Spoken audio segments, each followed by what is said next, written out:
Good morning and welcome back to SharePoint Conference Television. We're here once again on the conference floor in Las Vegas, and I have the Microsoft IT team with me. This is my team from back in Redmond, and I am excited to have them here today so that you can get a little more information on real-world IT and how we're doing it there for the Microsoft employees on our own enterprise installation of SharePoint. So I'm happy to have everybody here today. Thanks for joining me early in the morning. It's our pleasure. It's awesome. Would everybody like to introduce themselves, please? Christian, why about you go first? Sure. I'm Christian Wild. I lead the Social Collaboration and Mobility Services team at Microsoft for Microsoft IT. Excellent. Good morning. I'm Sean Squires, and I'm on Christian's team, and I focus largely on the publishing work and helping our partners figure out how to get to the cloud. That's great. And I'm Carrie Doreen. I'm a solution manager on Christian's team, and I work a lot on implementing governance on our SharePoint tenancy. Excellent. And I'm Pam Green. I'm also on Christian's team, and I focus on the managed metadata service and thinking about discovery and the environment all up. Oh, that's great. Well, thank you. Thanks for being here. We heard so much interesting stuff that's going to be happening, and we've already been dealing with so many new features and a completely new paradigm, really, in the way that people are approaching SharePoint. It's been pretty phenomenal, and I think it's only going to accelerate more. Christian, what do you think about, our internal customers and how they're adjusting? I don't know that people understand kind of what we do inside of Microsoft. Do you want to share a little bit of that? Yeah, I think there's a lot of things going on right now that are creating challenges and opportunities within the company. I think Jared talked about it yesterday, the convergence of the 4 megatrends, social, mobile, analytics, and cloud, et cetera, coming together. And I think we're at the cusp of where all these things are changing the way people expect services to be delivered. And so what that means is there's I think, still a fairly big portion of our company that expects to engage in a traditional way through a browser, a rich portal experience, full function, right? And there's others that really expect to get their services wherever they want, on any device, on the go. And it's creating, in some ways, this opportunity for us to rethink and reimagine our experiences for our employees. And what's great about that is it now gives us that opportunity to, in fact, provide those rich context experience for our employees at the right time, on the right device, anywhere they are. That's great. So true. And whenever we talk about this as a company, the devil's in the details, right? And so it's a great vision, but of course we have that accountability for actually making it real. And I know, Sean, you and I talk about this a lot in terms of the major publishing portal and how to really rethink that. And, what do you think their challenges are? If you're out there and you're watching this and you're the owner of one of those major portals, what would you tell them about what to expect next? Well, I think it really underscores what Christian was just saying about really an opportunity to reimagine their portals. I mean, the important thing is they have to have a viable publishing model that's really going to allow them to get their content out there, make it discoverable, have it be better managed, and be efficient, and land their messages to the right people.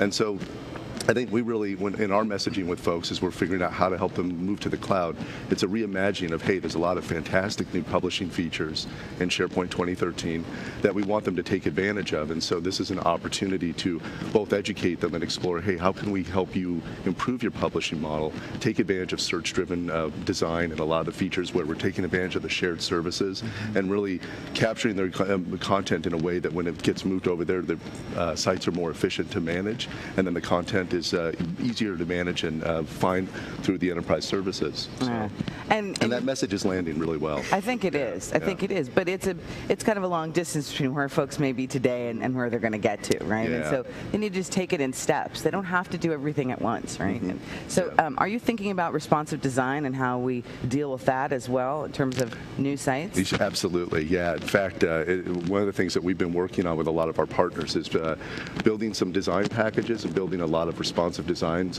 both that can be collectively used or helping people to adapt those to their own needs. But at the end of the day, really to address Christian's point, we want to make sure that we're helping people get to the cloud and provide a portal experience that's going to work on any device. And that's really where we have the opportunity to take advantage of these features and help them take advantage of this redesign to make that happen. Right. Yeah. And it's a little bit different for us also being Microsoft. We're also doing things with the product group. We're testing features in customer scenarios so that we can give feedback ahead of it being released. So there's a lot of different nuances to what we're doing as well in our IT group. Absolutely. But, Carrie, I know that a lot of the work that you do is also making kind of policy and compliance enforcement really easy for the user, right? And we love you for that. I know that our legal department, right, they love you for that. It's very important. But people need to understand how to think about governance and compliance. What would you tell them? Well, I mean, when you think about the new world of work and the way people are working, everybody is open and they share a lot. And as IT, we have to think about the consequences of that. We have that great job of overseeing a really large amount of data. And as we heard yesterday, limitless storage. I mean, what is that going to mean to IT and our ability to govern all of that? And so I think we've got two really main big challenges. One about how do we make the manageability of all these sites really easy for IT, as well as easy and seamless for our end users. And also, how do we protect our assets and make sure that people are really aware of the risks of all the decisions they make when they share? And also, how important is their data? How sensitive is their data? And how do we make them just very aware and give them easy paths to make sure that their data is secure and manageable? Absolutely. That's very true. Don't you think also part of what you're doing with that entire implementation is making people feel comfortable, with their data in the cloud? You make me feel comfortable. Well, speak for myself, right? Because of the way the policies are enforced and the thought that goes into it. Right. And so what we have done is created a solution that sits on top of our SharePoint environments that provides a life cycle for the sites that allows us to define policies that are automatically looked for, and we make sure that there aren't any policy violations within these sites. And I'm using a lot of scary words, but we really try and make this a good experience for the users where we say, hey, did you know that your sensitive data may be very exposed to a lot of people in the company? And why don't you go ahead and do this to fix that issue so we don't have some other big issues with this? We try and make it friendly, but we also will go in there, and if there's no action on some of these issues, we will make that site unavailable until we fix those issues. Right, exactly. Opportunity for a plug. Yeah. So we'll be talking more about this tomorrow afternoon. Excellent. Yeah, in addition to the governance work that Carrie just mentioned, as well as some of the publishing work that we've been doing with our partners in the organization. And here on Channel 9, they're going people who are watching will be able to download that content as well and watch it, even if they couldn't come to Las Vegas and join us in person. So that's going to be a great thing. And one other thing I think is important is we don't want to be playing that game of, hey, we're putting your data in a vault, we're going to make it really hard, because we are competing with some really simple and easy to use products that may not have the enterprise constraints that we would as a corporation with valuable data. That's so accurate. I would totally add to that, Carrie. We have to balance, as you know, the ease and the manageability. And I've been really encouraged by the work that you are doing with the product group in partnership to make that work. The product group roadmap is fantastic. We continue to see them investing in this space, and we know, right, getting the data in the cloud at the end of the day is a lot more secure than having it on people's PCs or other devices or on other services that we can't understand what's happening with that information. So. Absolutely, that's so true. Yeah. I mean, sorry, go ahead. No, it's okay. I was just going to say, we're never going to be 100% secure. We have to know that, but we have to put the right implementations in place, the right policy in place, and the right environment in place to allow our users to be accountable for what they do in our environment. In a very simple way. In a very simple way. That doesn't scare them and eliminates the excuses. Well, absolutely. It's too complicated. I don't want to put it in there, and I'm worried what's going to happen to it once it's there. Right? We've got to eliminate those excuses for our employees and just make it super easy and a great experience. Yeah, for sure. Well, and when I think about what we're always saying to our customers, moving all our data to the cloud, and even what our internal messaging when we're working with folks inside of Microsoft, then I think the next thing I think is, great, once we get everything there, what do we do to make sure we can find it, right? How do we make sure that the content is discoverable in a way that's useful? I mean, we saw some obviously amazing stuff yesterday, but that's a little bit further on the road, and people are still dealing with their enterprise search and taxonomy and their discovery services. Do you really think, what do you think would be the top tips that you could give people about making content discoverable? Well, I think, again, it's a balance, like we're talking about, of making it easy for people, and also encouraging them to do enough, particularly with the content that they really want discoverable. I mean, generally there's an 80-20 rule in information architecture that you talk about. Like, you don't need to invest necessarily in deep metadata across 100% of everything. But if we know, getting back to understanding our business case scenarios and what's driving what our customers are trying to do internally, and we focus on that 20% of the content, and we think back to the beginning of what Sean's working on with the content publishing models that we put out there, and what are the few pieces we can put there that we know are going to really, in our case, we're really focused on crossing the silos, of the data. People put things out there and you don't know who has what where, finding the few pieces that can cross the silos, and then driving them into the publishing, and so it's just there when people go to use it. Yeah, I think some of the enterprise content type work that we've been doing, and you've been evangelizing, helping people make aware that are there, and so that they will use that when they're posting their content, publishing their content, really helps in that discovery story. Yeah, a lot of education and adoption, particularly around the managed metadata space. Absolutely.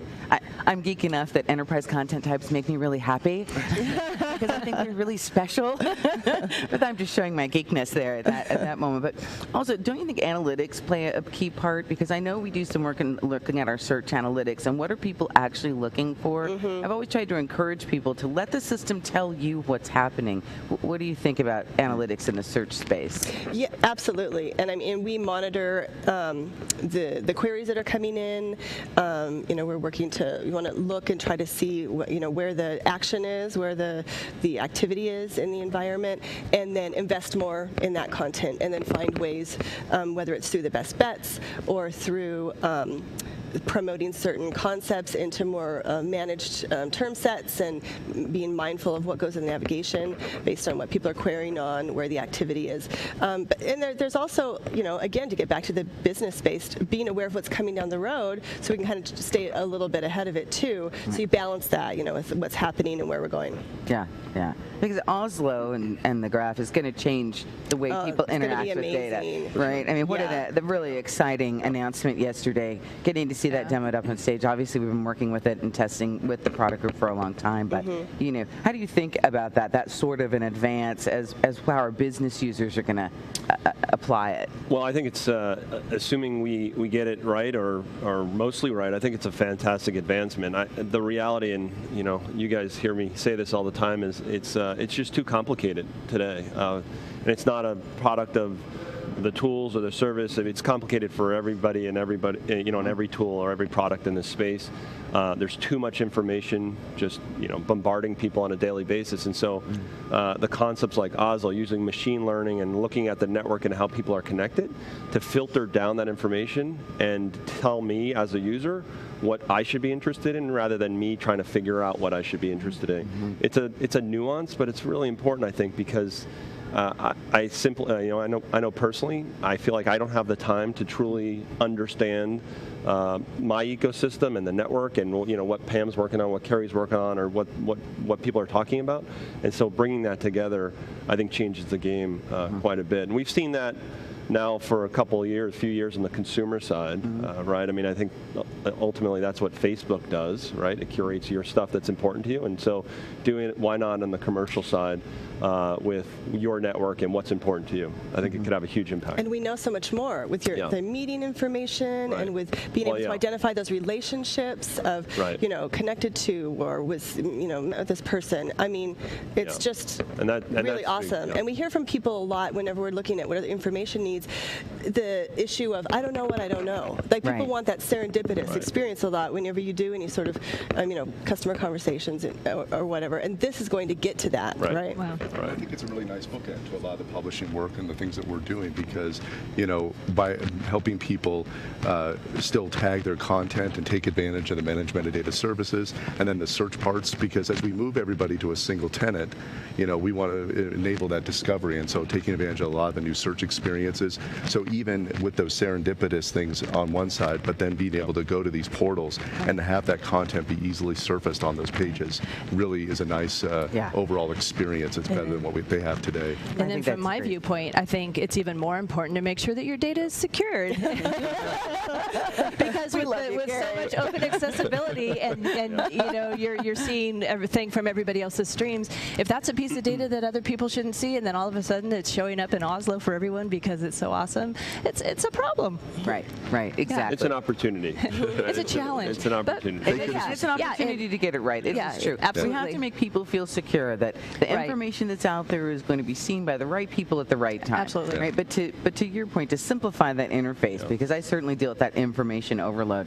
Then I think, you know, Christian, what do you think about, we release these features, but we have to also make sure that people actually adopt them, right? How important from a business perspective is the engagement with IT and the adoption work?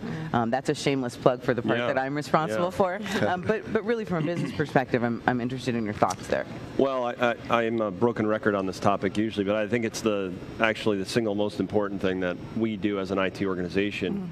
We can get the code right, we can get the products out the door, we can launch it theoretically to our employees, but if they're not using it, it doesn't matter, right? And Carrie's space is an example. If we get the governance fantastic, but people aren't actually storing their information in the cloud, it doesn't matter because we can't govern it without that, right? So to me, the engagement and like I said, making it seamless and easy and a natural part of the way people work and just make it exciting for them. And I think things like Oslo, why I'm hopeful about that is because it will make things more exciting for the user and make it a lot easier on any device.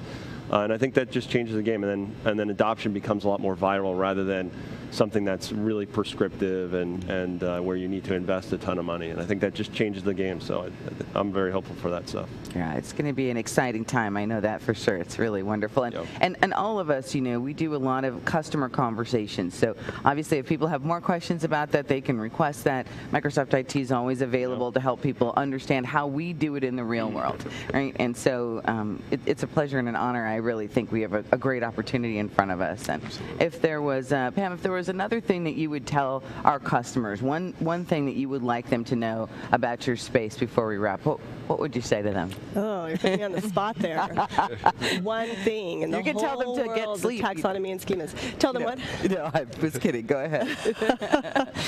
I think, and I probably sound like a broken record in this sense, if you guys hear me, is to know what your users need from metadata. It's really easy to like say, oh, well, we've got all these lists already in the company from some other system over here, and we're going to dump it into our term store. And then the folks who are publishing content, it means nothing to them. Right. They don't know how to use it. It's not matching what they're trying to do. So, I mean, one of the things I heard in the adoption session yesterday, they started out by saying the first thing is to understand those business needs. And that really has nothing to do with taxonomy, but it immediately you start linking it back of, oh, you want to be able to run queries in this way. You want to target your content that way. Right. You're trying to drive a process that's going to do this, this, and this. You're going to need some triggers for that. So to really, I guess, know your business is the most important thing. That's absolutely true. Carrie, what would you share? Well, you know, I think that's a great point about trusting your users to know what they need, because they know their content, they know what they're doing, and you almost have to deputize them and make them aware to help them protect your assets, but also to help make that data, the right data, available at the right time. And when you're managing such a large amount of data, you really have to allow your users to help you. They want to do the right thing. Let them do it. Yeah. Right, empower them. Sean? Fail fast, iterate often. Yeah. I mean, we've been learning a lot, you know, with our customers by just, you know, I think with the cadence of the way that the product is developing now, and which is very exciting, in the areas where we get to contribute and work with our customers and the product group and provide that feedback, I think it's an opportunity to, like, you know, we don't know what we don't know. And so we really just need to, you know, we know that the business problems that we're in the space that we're trying to solve, so let's just tackle it head on. And, you know, we're learning a lot just by actually iterating quickly with our partners, and that's been really successful. Yeah. The acceleration factor, The acceleration I think, factor, absolutely. Yeah, it may be a little bit painful, but it really does help us to get to better solutions more. Yeah, it's a little uncomfortable, quickly. but we're getting better at it. Yeah, absolutely. Christian? Well, I think it's probably close to what Sean said, and I'll shamelessly steal from President Clinton yesterday. But you know, what I took away from what he said was, you know, just because you can't do everything doesn't mean you shouldn't do something. And I think about that in the work we do as a team, but more generally, I think about it as any company going through the process they're going through right now in the industry. Things are changing so rapidly, and it's a little bit scary sometimes for companies in certain positions. And I would just encourage folks to embrace what's happening, experiment, as Sean said, and really take this as an opportunity to learn about how this might help you in the future. If you don't, I would tell you, I think most companies that don't adopt and don't start experimenting are going to be left behind. It's just the world is so competitive right now, so I think you got to jump in and do it smart and take a couple lumps, but yeah. it'll be good for everybody. No, I think those are really great points. And the one that I'm going to add is make sure you pick your team well, right? I have the pleasure of working with all of you. You're all thought leaders in this space, and it makes a huge difference, right? You have to have strong people and talented people to be able to achieve the things that we're trying to achieve. So, I'm not going to take any credit for that. That was you. But it's a great opportunity to work with really smart folks in a great space. So thanks for joining me this morning. I appreciate it early in the morning. Yeah. Thank you very much. Great to have coffee with you. So once again, I'm Kara Wanigatima from Microsoft IT, and this is the final episode of SharePoint Conference Television for this morning. You can see highlights from what happened in yesterday's sessions and here at SPC TV in room on Channel 3. You can also follow us on Twitter at RealWorldIT, and we'll keep information coming to you about how to leverage SharePoint for your business scenarios. Thanks for joining us. We'll see you later.